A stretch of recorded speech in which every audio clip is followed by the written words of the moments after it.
Hello. Buenas noches. Yeah, we're good. Buenas noches, mi gente.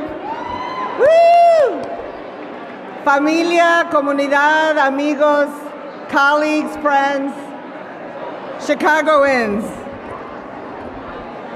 Good evening. I am Beatriz Ponce de Leon. I am the Deputy Mayor for Immigrant, Migrant, and Refugee Rights for the City of Chicago.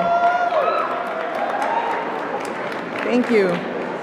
Before we start the program, I would like to acknowledge that our city, the City of Chicago, is located on land that is and has been a center for Native peoples.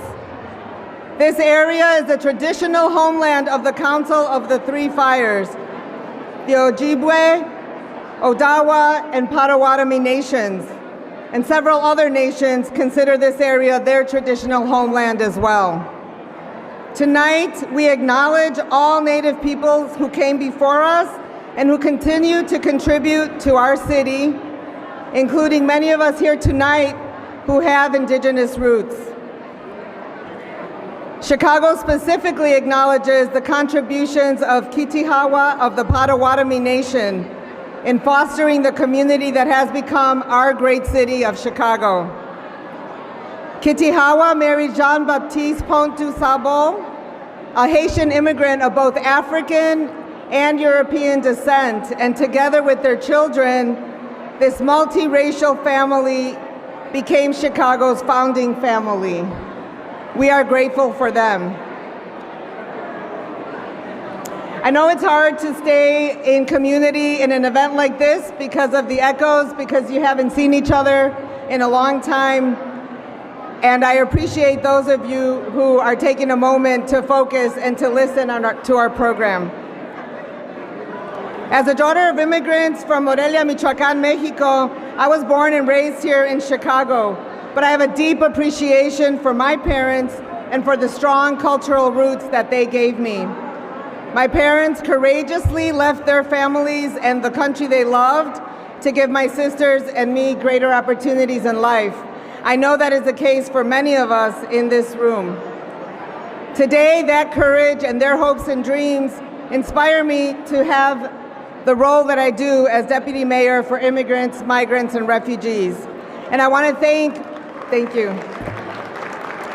I want to thank Mayor Brandon Johnson for having the vision and the valor to create this role, the first of its kind for our city, possibly in the country, and our new office for immigrant, migrant, and refugees.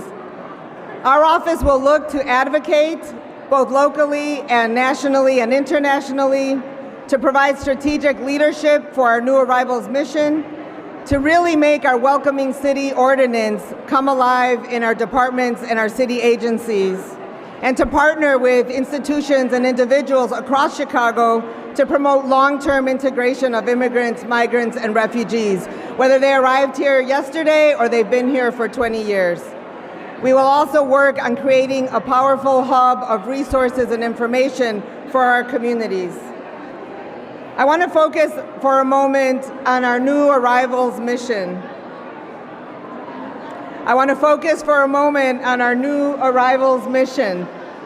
Chicago is a welcoming city.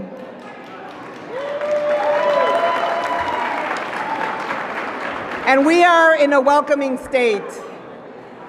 Our focus, our commitment to being welcoming city is not just in name, it's also in spirit, in commitment, and in our ordinance as a welcoming city.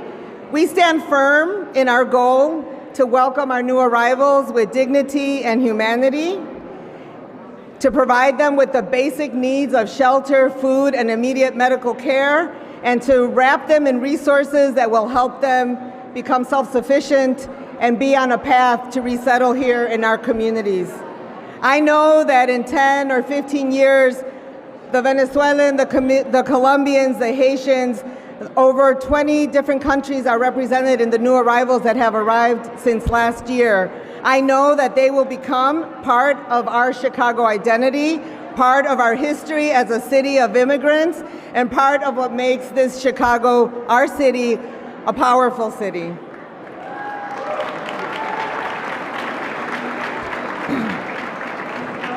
I want to personally thank the many, many individuals and organizations that helped to make this promise of a welcoming city a reality. I know that there are hundreds of people who have given of their time, their money, their heart to support our new arrivals, to walk alongside with them, to advocate for and with them, and to help them on their way here in our city. Our city government, our state government could not do what we have been doing without the individual commitments of many of you and others throughout Chicago and in our suburbs. In just 1 year, we've welcomed over 15,000 new arrivals who have crossed through the southern border. And to put things into perspective, this weekend, Chicago received 5 buses with people on Saturday, 7 buses on Sunday, and some of the folks getting off of those buses walked off with shoes still wet from having crossed the Rio Grande. They crossed into Texas, and Texas put them on a bus to Chicago. Moving forward, I think that it is important for us to know that we are in community, that you have the commitment of this administration to partner with you to make our city a more livable, stronger, better city for all. And that as we work to really bring together the spirit of a welcoming city and the soul of Chicago, we will do that with all of you. I'm going to say a couple of words of appreciation and acknowledgement to folks who helped to put this event together. So thank you to everyone that participated in organizing this event. Thank you to our sponsors, Amazon, Globetrotters Engineering Corporation, McDonald's, People's Gas, Walgreens, Gift of Hope, United Airlines, US Bank, ComEd, Northern Trust, Walmart, and Win-Win Communications. And also, especially, a huge thank you to DJ Gonzo, to Bomberes de Cora, and to Rosalba Valdez for their amazing performances. And finally, I would like to welcome all of you to the Brandon Johnson administration's first ever Hispanic, Latina, Latine, Latinx, Chicano Heritage Month. No matter how you identify, we thank you for being here, and we hope that you enjoy the evening. And with that, I will pass the mic to our amazing First Deputy of the Office of Immigrant, Migrant, and Refugee Rights, my colleague and partner, Ray Wences. Thank you.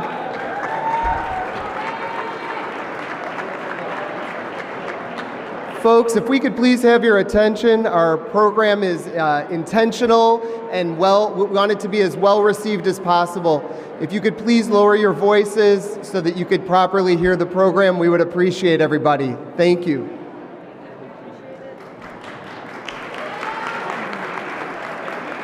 All right. Gonna try to, can I move this? Okay. There's a sign here that says, please do not move the microphones. So, thought I needed to ask. Good evening. My name is Ray Wences Nájera. My pronouns are they, them, ellas. I was asked to speak about the work I have done as a community organizer in Chicago and about the importance of using inclusive language. Big prompt, eh? But nevertheless, challenge accepted. I can't talk about my contributions as a community organizer in Chicago without giving credit where credit is due. The truth is, 18-year-old Ray didn't know what community organizing was until I met Tania Unzueta Carrasco and Rigoberto Padilla Perez.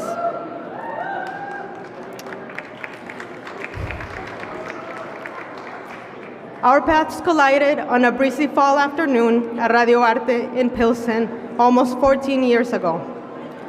We met during a time when using the word illegal to describe undocumented immigrants was widely accepted and rarely challenged by mainstream media and elected officials. During a time when I held back from sharing my queerness and immigration status because I was afraid. Because the words that percolated around my lived experience felt heavy and harmful to my existence. Illegal immigrant, marimacha, go back to your country, no le digas a nadie, were words and phrases that accompanied me for many years. You see, It was the evolution of our local immigrant rights movement between 2009 and 2010 that gave me and others the ability to shape the language and strategy that ultimately allowed us to reclaim our dignity and challenge the paradigm of acceptance. In the winter of 2009, after Rigo won his deportation case and Chicago's grassroots efforts led by young people were catapulted into the national sphere, our stories became the most effective vehicle for organizing, shifting material conditions and the minds of people who looked at us through a binary: good immigrant or bad immigrant.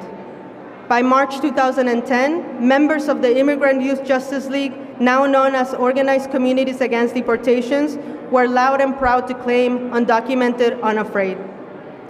It was the evolution of our shared language that opened the door to fight against words casted upon us and used to dehumanize the immigrant community that became a rally for empowerment, a lesson which we would apply in subsequent years to fight against the criminalization of our communities and to build Black and brown solidarity. It was through this experience that queer undocumented youth immigrants also started to shift language and the perception that the immigrant experience is a monolith. But as we all know, our experience as people with roots in Latin America has never been one to fit only one box. As a non-binary, queer, formerly undocumented, out and proud immigrant with roots in Guerrero, Mexico, fitting one box is no longer an option. Inclusive language can be empowering. Shifting our hearts and minds to look beyond the binary is an option, and it doesn't have to be either or, it can be both and.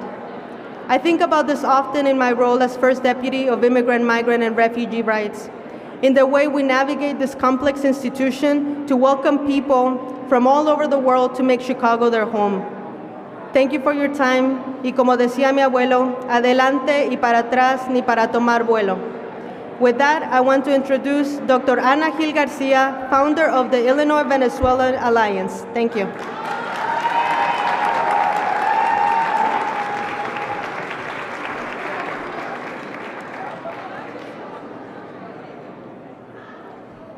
Buenas noches, good evening, Honorable Mayor Brandon Johnson and his cabinet members, distinguished elected officials. Buenas noches, mi Chicago querido.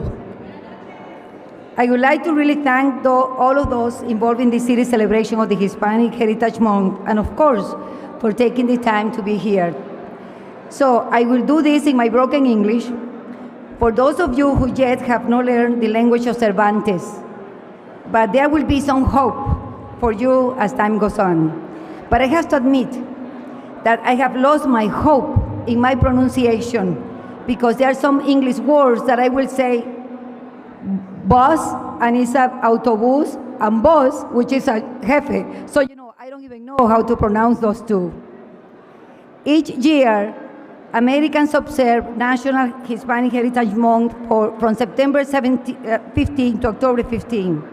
It is a time to celebrate the histories, the cultures, and contributions of Hispanic and Latin Americans.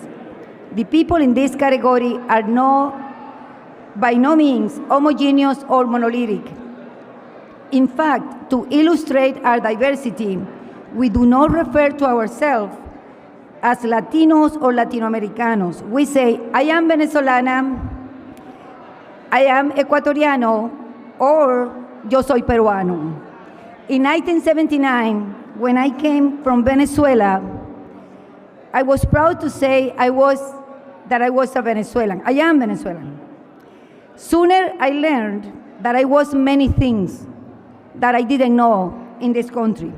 I became a Latina, I became a Hispanic, I became a minority, I became a woman, I became a person of color, I became a second language learner, I became an English learner, an ESL person, and if I have to add more, I became a Latinx, a Latine, and among others that I don't know, how many others names I will get. That distinction really is important because it reflects many cultures, it reflects many nationalities, and a diversity of experiences. For many years, people have asked me about my life story as an immigrant. Perhaps most people make the assumption that we all share similar stories, come from the same town, eat the same food, like hot sauce and tacos, and that we all use the same way of transportation to arrive in this beautiful land, the land of the freedom. There is now an immigrant story shared by two Latin American immigrants that is the same. I came to the city of Chicago, the city of the big shoulders, la de los hombros anchos, 29 years ago, with my two children, the oldest ready to go to college, and my sixth grade daughter.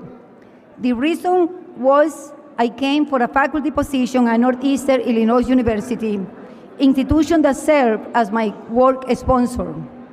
We arrived at Chicago O'Hare on December 10, 1995. It was 20 degrees below zero that evening. I can still feel the icy, the brutal cold temperature when I opened the gates in O'Hare Airport. At that moment, I said to myself, Ana, what are you doing here? And I also said, are you out of your mind? Estás loca. You are coming from a beautiful Margarita Island, my hometown, a paradise in the Caribbean, 80 to 85 degrees all year round. What are you doing here? I rented a small space, a small place in Skokie. That was what I could afford. The first 3 days, we slept on the carpeted floor.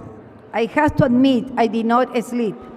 I kept questioning my decision to come to Chicago with two children that I was depriving them from their life in Caracas. And I have to say that we were coming from a Venezuela that was the 5th oil producer in the world and one of the richest countries in Latin America in times of democracy. The democracy that we had was not perfect, but that democracy provided all of us, Venezuelans, economic, social, health, educational benefits. Personal reasons forced me to come to Northeastern Illinois University to start from zero, from scratch. The city of Chicago convinced me, regardless of the inclement weather, that this city was my best fit. Walking on Chicago streets made me realize that everybody looked like me, had an accent when they spoke, and used Spanglish many times. And overall, it was a city with a beautiful smile. There is no place like Chicago.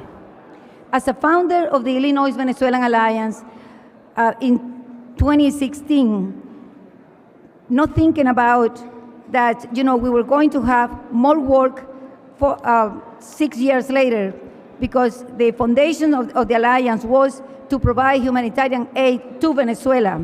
We don't need to provide that humanitarian aid to Venezuela anymore because we have to provide them right here, right now. So I would like to take this opportunity to thank the city of Chicago, to thank the city of Chicago, to thank the state of Illinois for the welcoming of the new arrivals, for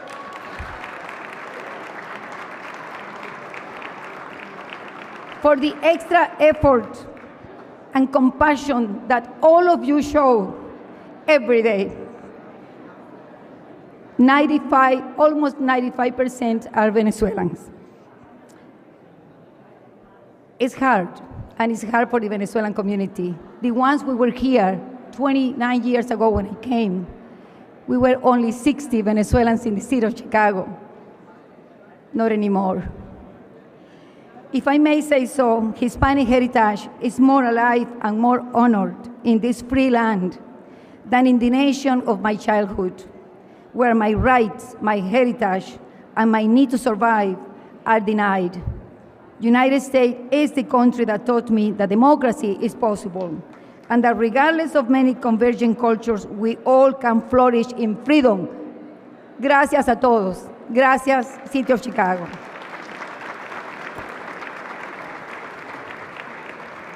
I have the honor to introduce a woman that I admire deeply, our city clerk, our own Latina, Ana Valencia.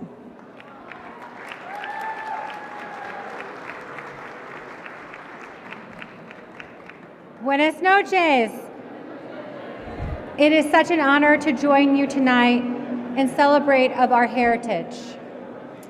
From Humboldt Park to Hermosa to Pilsen and Little Village and beyond, Chicago is a special place to pay homage to our cultures because you experience them here firsthand right here in our city.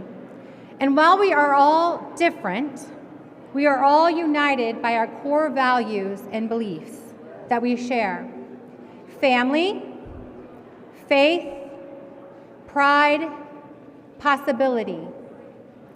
These words resonate with me as I reflect on what it means to be Latina. Our cultures are unified by a legacy of community established by the generations before us. We all have stories of family members, like my own father, who was a union painter of Mexican descent, who was willing to do almost anything for me to be first in our family to go to college.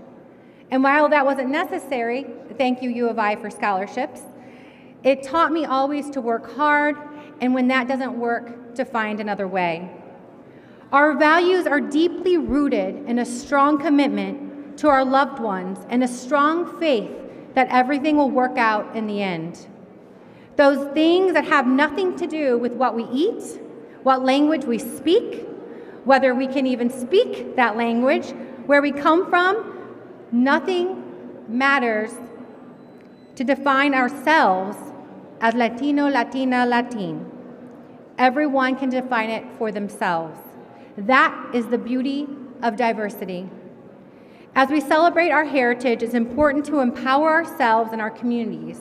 We are facing so many important issues in Chicago, across this country, and we need to remind ourselves that the strength in diversity is in finding creative solutions. We have to remember our why, and I'm going to embarrass my little mentee, but Natalia, it is important that the city and all of us remember our why and our North Star. I met Natalia when she was 10 years old, advocating for her father who was facing deportation. And this little girl wrote me a card thanking me for being her angel for her father. We have stood up for the last 6 years together every time he was up for check-in, and thankfully he has stayed. But she went from 10 to 16 overnight, and she is now a community navigator, speaking at press conferences, advocating for her community, and taking her spot in leadership. She is the future.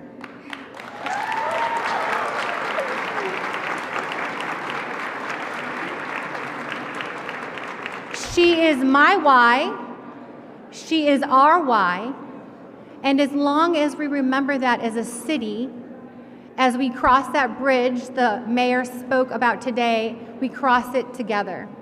So it is so important to have allyship. It is so important that we are united, that this is not a brown problem or a black problem or an Asian problem, that is a human problem. And I cannot think of a better leader at this time, or ally or compassionate leader to take us over the bridge together than Mayor Johnson. Please join us in welcoming Mayor Johnson to the stage.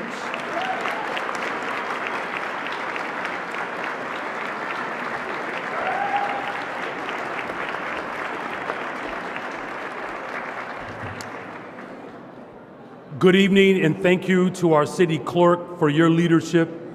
I'm grateful to be here this evening as we celebrate Hispanic Heritage Month. I'm so proud to be in the presence of so many Latina leaders, from government to academia, business, philanthropy, and community organizations. I'm thrilled to celebrate my administration's first Hispanic Heritage Month with one of the most dynamic communities in the greatest freaking city of the world, the city of Chicago. Chicago is home to a proud and vibrant Latina community that has bolstered the city in the realms of art, music, business, finance, law, government, education, social services, the sciences, and medicine. This month, we come together to celebrate the traditions, history, and contributions of one of the most dynamic communities that continues to shape and guide our great city. I'm so grateful to have representation throughout my administration. I'm grateful for leaders like Pedro and Juan, who are leading our education system from cradle to secondary.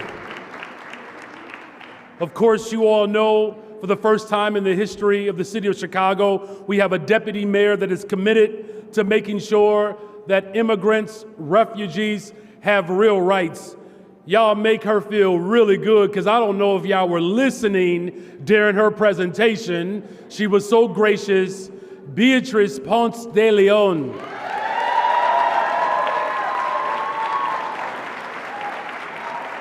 Her brilliance will guide us to have a focus that centers policies and practices around people.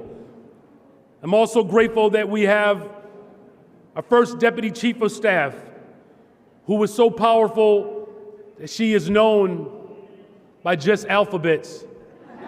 CPZ, y'all, CPZ. I've had the chance to organize alongside of our first Deputy for Immigrant, Migrant, and Refugee Rights, Ray Wentz, who has certainly pulled us in a direction that is going to bring equity and justice for the families who have been in the shadows and in the margins for too long. Ray, thank you for your leadership.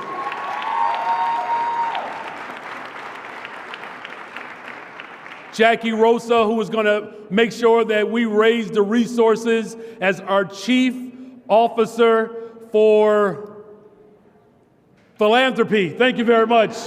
Jackie, thank you for your leadership. I think I've seen her. But there are so many phenomenal leaders that are guiding us today, and they're doing it with love. Love for their communities, rooted in history and culture. The influence of Chicago's Latinx community is profound. It shows in the commitment of our leaders, the dedication of our educators, our entrepreneurs. They truly imbibe the best part of our city by making sure that their consciousness is deeply connected to the very people who made their lives possible. Our ancestors, business owners, again, political leaders that are showing up every single day in communities like Little Village and Pilsen, Humboldt Park, Belmont Cragen, everywhere else in between. There's two people from Belmont Cragen that are here. He's a very, very strong representation. That's Ruth Cruz. She just walks in and makes a whole bunch of noise. Hey, shout out to all of our elected officials that are here today. Thank you, Alderwoman Ruth Cruz. And so many others. This month is a celebration, but it is not the end of our work. We must use this month as an opportunity to learn from one another, to celebrate one another, to share the heritage that we all embrace, but also to embrace the cultural richness that defines what I call the soul of Chicago. We must make sure that we are committed to our communities in a deep way, to provide promise and opportunity, to make sure that the vibrancy, the diversity of our communities are well represented throughout the entire Latinx diaspora. As B said so eloquently, this is our moment to transform politics as we have known it, and those systems that are working to divide our communities. Not in my administration. The Black-Brown coalition is stronger, and the forces that are trying to separate us, they're just mad.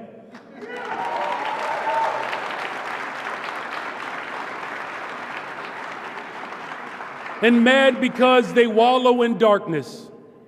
But today, we bring hope and aspiration and reflection and celebration. Throughout its history, this community, the Latinx community, your leaders have worked to elevate Chicago, to become the best version of Chicago. And I'm grateful to have leaders like Rudy Lozano, who was a mighty labor leader and a community organizer that made it possible for a Black man to be on the 5th floor. In fact, Rui Lozano has helped elect 2 black men on the 5th floor. You can clap, don't be uncomfortable, he did. Because he fought for workers as well as the rights for immigrants. But I'm also grateful that we have powerful leaders like Jesse Fuentes. I'm talking about a bad, powerful leader. Anthony Quesada can lift up a room in less than 30 seconds, and he's not even a preacher. But they are fighting for affordable housing, making sure that we really have true representation. But tonight, we celebrate the best of us, and the best of us who influenced an entire generation. Rigo Padilla.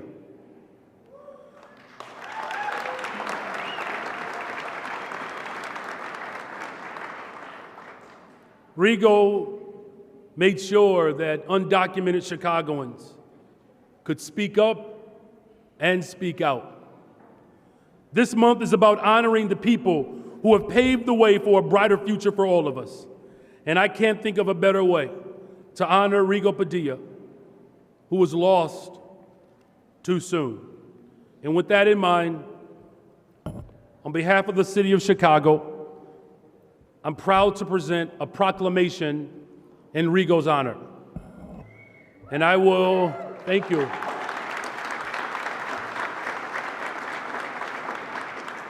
And whereas Rigoberto Rigo, I need a fancy name like this. Can you all help me get a nickname?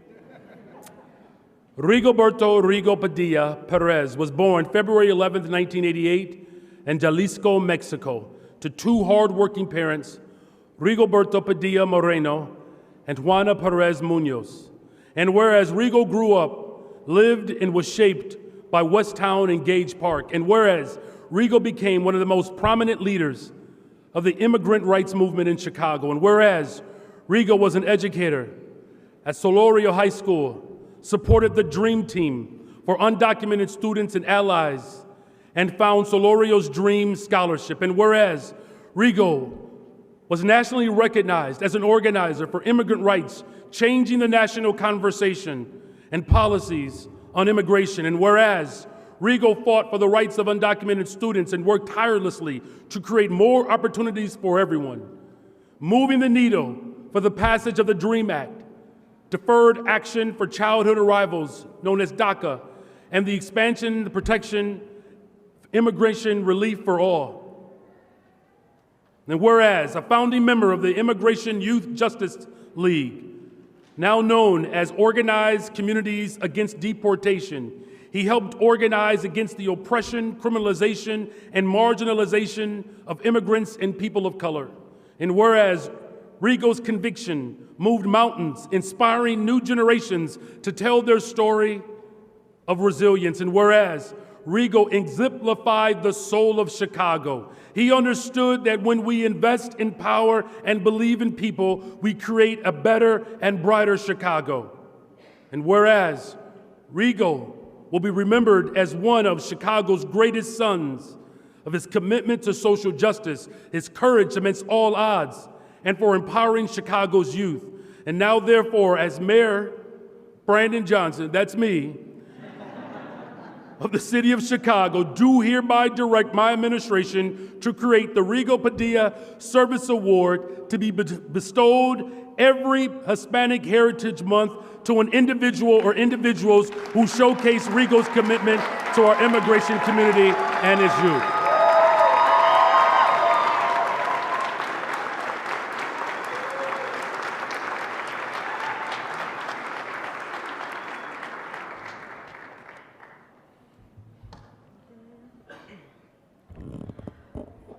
Por cuanto Rigoberto Rigo Padilla Pérez nació el 11 de febrero de 1988 en Jalisco, México, de padres trabajadores, Rigoberto Padilla Moreno y Juana Pérez Muñoz. Y por cuanto Rigo creció, vivió y fue moldeado por Westtown y Gage Park, y por cuanto Rigo se convirtió en uno de los líderes más destacados del movimiento por los derechos de los inmigrantes en Chicago, y por cuanto Rigo fue un educador en la escuela secundaria Solorio, apoyó al equipo DREAM para estudiantes indocumentados y aliados y fundó la Beca de los Sueños de Solorio. Y por cuanto Rigo fue un organizador reconocido a nivel nacional en la lucha por los derechos de los inmigrantes, cambiando la conversación y las políticas nacionales sobre inmigración. Y por cuanto Rigo luchó por los derechos de los estudiantes indocumentados y trabajó incansablemente para crear más oportunidades para todos, moviendo la aguja para la aprobación del Acta DREAM, DACA y la expansión de protecciones y alivio migratorio para todos.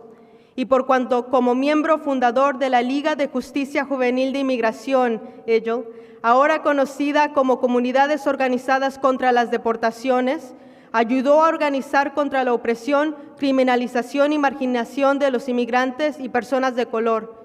Y por cuanto la convicción de Rigo movió montañas, inspirando a una nueva generación a contar su historia de resistencia. Y por cuanto Rigo ejemplificó el alma de Chicago, él entendía que cuando invertimos, empoderamos y creemos en las personas, creamos un Chicago mejor y más brillante. Y por cuanto Rigo será recordado como uno de los hijos más grandes de Chicago por su compromiso a la justicia social, su valentía en medio de todas las adversidades y por empoderar a la juventud de Chicago. Y ahora, por lo tanto, el alcalde Brandon Johnson, alcalde de la ciudad de Chicago, dirige a la administración a crear el Premio de Servicio Rigo Padilla, que se otorgará cada mes de la herencia hispana a una persona o personas que muestren el compromiso de Rigo con nuestra comunidad inmigrante y su juventud.